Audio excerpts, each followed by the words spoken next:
হযরত আবু হুরায়রা রাদিয়াল্লাহু আনহু ওনার জীবনীতে আসছে, উনি বলেন একদিন নবীজি সাল্লাল্লাহু আলাইহি ওয়াসাল্লাম আমাকে বিসমিল্লাহির রহমানির রহিম বলে কিছু খেজুর দিলেন। নবীজি এরকম খাবলা মেরে এক খাবলা খেজুর বিসমিল্লাহ বলে দিলেন, বললেন আবু হুরায়রা নাও। আবু হুরায়রা রাদিয়াল্লাহু আনহু এই খেজুরগুলো আবার খাবলা দিয়া একটা এরকম প্যাকেটের মধ্যে থলের মধ্যে ভরে ফেললেন, বিসমিল্লাহ বলে ভরে ফেললেন। হযরত আবু হুরায়রা বলেন আমার যখন ক্ষুধা লাগে আমি বিসমিল্লাহ বলে আমার হাত থলের ভিতরে ঢুকাই, এরপরে খেজুর আনি খাই। যখনই ক্ষুধা হয় তখনই আমি এই খেজুরগুলা খাই, এখান থেকে বিসমিল্লাহ বলে খেজুর এনে খাই। আমার যদি কোনো মেহমান আসে বিসমিল্লাহ বলে ওই থলে থেকে খেজুর এনে আমি তাদেরকেও দেই। এই খেজুর দীর্ঘদিন পর্যন্ত চলতেছে,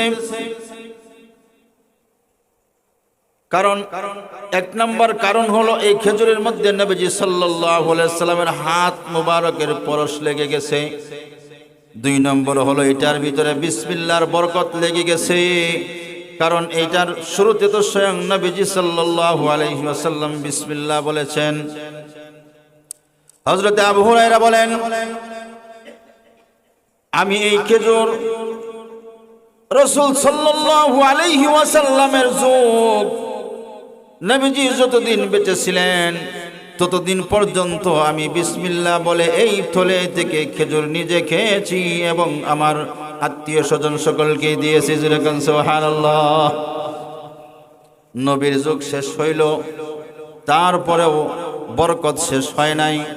হযরত আবু বকর রাদিয়াল্লাহু আনহু 2 বছর পর্যন্ত উনি খেলাফত চালাইছেন।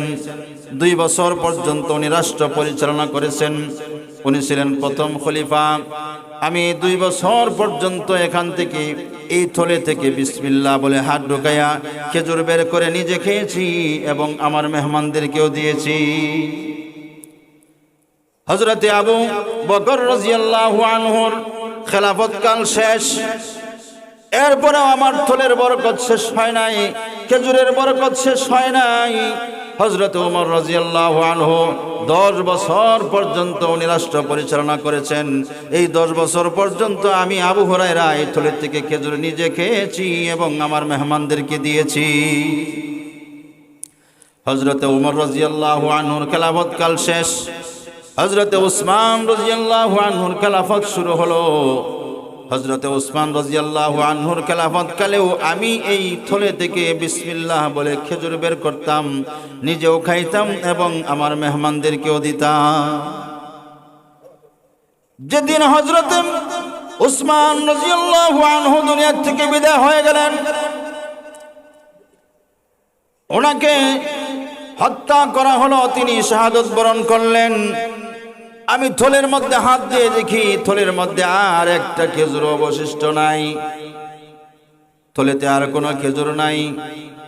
কারণ হাদিস শরীফের মধ্যে আসছে নবীজি বলেন যখন যেখানে কোনো মুমিন ইমানদার অন্যায়ভাবে হত্যা হবে ওইখানের ভিতরে আল্লাহর কোনো রহমত থাকবে না, আল্লাহর পক্ষ থেকে কোনো বরকত থাকবে না। হযরত উসমান রাদিয়াল্লাহু আনহু যখন শাহাদাত বরণ করলেন, অন্যায়ভাবে ওনাকে হত্যা করা হলো, আল্লাহর রহমত চলে গেছে, বরকত চলে গেছে। তাই হযরত আবু হুরায়রা রাদিয়াল্লাহু আনহুর থলে থেকে বরকতি খেজুর বিদায় হয়ে গেছে। তাহলে দেখেন বিসমিল্লাহর পাওয়ার, বিসমিল্লাহর কত বরকত। নবীজির হাতের বিসমিল্লাহর খেজুর হযরত উসমান রাদিয়াল্লাহু আনহুর মৃত্যু পর্যন্ত খেয়েছেন হযরত আবু হুরায়রা রাদিয়াল্লাহু আনহু।